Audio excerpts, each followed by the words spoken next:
ناز بولی، صاحب جی مجھے کچھ نہیں چاہیے، سب کچھ پہلے ہی میرے پاس ہے، آپ یہ تحفہ قبول کریں، میں نے اپنی بیٹی آپ کو بخشی، آج سے یہ آپ کی ہوئی۔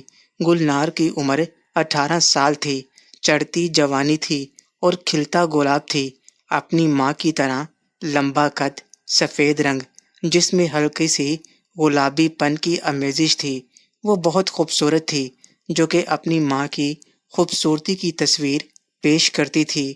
آج ماں بیٹی ایک ساتھ تھیں۔ ناز نے گلنار کو بولا، آگے بڑھو اور اپنے مالک کو خوش کرو، اگر تم سے مالک خوش ہو گئے تو تم کو زندگی میں کبھی کسی چیز کی کمی یا محرومی نہیں ہوگی۔ اور مجھے بولی، صاحب میں نے بچپن سے آپ کی امانت سنبھال کر رکھی تھی، اب آپ کے حوالے کر رہی ہوں۔ میں تھوڑا چونک گیا، جس پر ناز بولی، پریشان مت ہوں، آپ کو بعد میں بتاؤں گی کبھی، خیر میں اس وقت انجوائے کرنا چاہتا تھا، پریشان نہیں ہونا تھا۔ ناز نے گلنار کو اشارہ کیا تو وہ آگے بڑھی، ظاہر ہے اس کی بھی پہلی بار تھی، وہ بھی اپنی ماں کے سامنے، شرم تو آ رہی تھی، جس کی وجہ سے اس کی معصومیت اور زیادہ پیاری لگ رہی تھی۔ ناز بولی، بیٹی جتنا شرماؤ گی اتنا نقصان کرو گی، اگر انجوائے کرنا ہے تو کھل کر کرو، خیر پہلی بار ہے، فکر نہ کرو، کچھ دن بعد تم مجھ سے بھی آگے ہوگی۔ یہ بات سن کر گلنار پھر شرما گئی۔ میں نے گلنار کو پکڑ کر اپنے ساتھ لگایا، اس سے کافی اچھی خوشبو آ رہی تھی جو مجھے مدہوش کر رہی تھی۔ میں نے بھی آہستہ آہستہ اس کو پیار کرنا شروع کر دیا، مجھے ایسا لگ رہا تھا کہ میرے اندر بجلی بھر چکی ہے۔ پھر آہستہ آہستہ اس نے بھی ساتھ دینا شروع کر دیا۔ تھوڑی دیر بعد میں نے ناز کی طرف دیکھا تو وہ میرے بیڈ پر بیٹھی ہوئی ہمیں ہی دیکھ رہی تھی، اس کی آنکھیں بھی سرخ ہو رہی تھیں۔ کیسا منظر تھا، ایک ماں بیٹھی تھی اور اس کی بیٹی اس کے سامنے ایک لڑکے سے میچ کھیلنے کو تیار تھی۔ گلنار بالکل خاموش تھی، لیکن اس کی ماں ناز کو برداشت مشکل ہو رہا تھا۔ یہ سب دیکھ کر ناز آگے بڑھی اور بولی، میں اپنی بیٹی کو بے لباس خود کروں گی۔ تھوڑی دیر بعد ہم تینوں قدرتی لباس میں تھے، میرے ساتھ ساتھ ناز بھی اپنی بیٹی گلنار کا کام کر رہی تھی۔ پھر میں نے ناز کو لولی پاپ والا کام کرنے کو کہا اور وہ نیچے بیٹھ گئی اور وہ کام کرنے لگی۔ کافی دیر انجوائے کرنے کے بعد اب واری میچ کھیلنے کی تھی۔ گلنار پوری طرح تیار ہو چکی تھی، اس کے بعد ہم نے میچ کھیلنا شروع کر دیا۔ پہلی دفعہ تو گلنار کو تھوڑی مشکل محسوس ہوئی، لیکن اس کی ماں نے اس کا بہت ساتھ دیا۔ وہ اپنی بیٹی کو بار بار کہہ رہی تھی، بیٹا اس مشکل کے بعد آسانی ہے، اس کے بعد تم پوری زندگی انجوائے کرو گی۔ تھوڑی دیر بعد گلنار بھی میرے ساتھ میچ کھیلنے لگی، وہ بھی میرا پورا ساتھ دے رہی تھی۔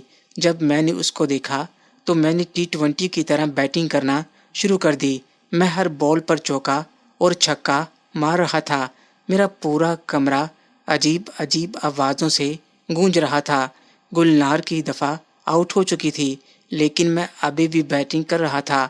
اس کے بعد میں نے گلنار کو چھوڑا اور اس کی ماں ناز کو پکڑا اور اس کے ساتھ میچ کھیلنا شروع کر دیا۔ تھوڑی دیر بعد ہم دونوں آؤٹ ہو گئے۔ میں اٹھا اور فریج سے جوس کا جگ نکالا اور ایک گلاس خود بھی پیا اور ناز کو پلایا، پھر گلنار کو بھی دیا جو ابھی تک اسی حالت میں لیٹی تھی۔ میں نے گلنار کو پوچھا، کیسا لگا میرا پہلا پیار؟ بولی، صاحب پہلے تو میری جان نکل گئی تھی، پھر تھوڑی دیر بعد میں انجوائے کرنے لگی۔ ناز بولی، اب تم پوری زندگی انجوائے کرو گی۔ اس کے بعد ہم باتھ روم فریش ہونے چلے گئے۔ باتھ روم سے باہر آنے کے بعد ہم صوفے پر بیٹھ گئے۔ گلنار سے بیٹھا نہیں جا رہا تھا، میں نے اس کو لیٹنے کا بولا تو وہ صوفے پر لیٹ گئی، کیونکہ بیڈ شیٹ خراب ہو چکی تھی۔ ہم تینوں ابھی تک بے لباس تھے۔ ناز ایسے ہی گھومتی پھر رہی تھی، جس کو دیکھ کر میں پھر سے تیار ہونے لگا تھا۔ مجھے دیکھ کر ناز بولی، صاحب اب مجھ میں اور ہمت نہیں، پہلے ہی آپ نے بہت اچھے طریقے سے میچ کھیلا ہے، اگر دوسری بار میچ کھیلا تو میں زندہ نہیں جاؤں گی۔ میں بولا، آج تک میچ کھیلنے سے کوئی مرا ہے؟ اور تمہاری بیٹی تم سے کتنی چھوٹی ہے، اس نے بھی تو میچ کھیلا ہے، وہ بھی پہلی بار۔ تو ناز بولی اس کی حالت دیکھی ہے، اب 1 ہفتے تک وہ ایسے رہے گی۔ میں بولا کچھ نہیں ہوگا۔ بولی صاحب ویسے بھی کافی وقت ہو گیا ہے۔ میں نے وقت دیکھا تو واقعی کچھ دیر میں صبح ہونے والی تھی۔ اس کے بعد ہم تینوں نے اپنا اپنا لباس پہنا، لیکن گلنار سو چکی تھی۔ لیکن یہاں صبح اس کو کوئی اس حالت میں نکلتے دیکھتا تو میری خیر نہیں تھی، میری بہنوں نے میری جان کھا جانی تھی۔ میں نے گلنار کو اٹھایا اور سیدھا ناز کے کمرے کی طرف جانے لگا۔ ناز کا کمرہ گراؤنڈ فلور پر تھا، میں ٹاپ فلور پر تھا۔ خیر میں نے گلنار کو اٹھایا جو بے سود ہو کر سوئی ہوئی تھی، اور ناز کے ساتھ اس کے کمرے گراؤنڈ فلور پر چھوڑنے آیا۔ جب میں ناز کے کمرے میں پہنچا اور اس کو اندر بیڈ پر لٹایا اور واپس جانے لگا تو گلنار اٹھ گئی۔ میں نے جاتے ہوئے پوچھا اب کیسی ہو؟ بولی اب بہتر ہوں۔ میں نے ایک بار پھر اسے اپنے ساتھ لگایا اور بولا شکریہ، تم نے آج مجھے جتنا خوش کیا ہے وہ میں کبھی بول نہیں سکتا۔ بولی یاد رکھنا۔ میں بولا یاد رہے گا، اور واپس چل پڑا۔ باہر نکلا اور چھوٹی ماں اپنے دروازے پر کھڑی تھیں، اس وقت نائٹ ڈریس میں تھیں۔ میں چلتا ہوا ان کے سامنے کھڑا ہوا تو ستیلی ماں بولی کیسا لگا میرا گفٹ؟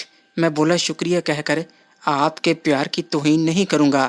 بولی شکریہ کرنا بھی نہیں، دوستوں میں شکریہ ہوتا ہی نہیں۔ میں بولا اس وقت اگر ایک دوست سے کچھ مانگوں تو کیا مجھے ملنے کی امید ہوگی؟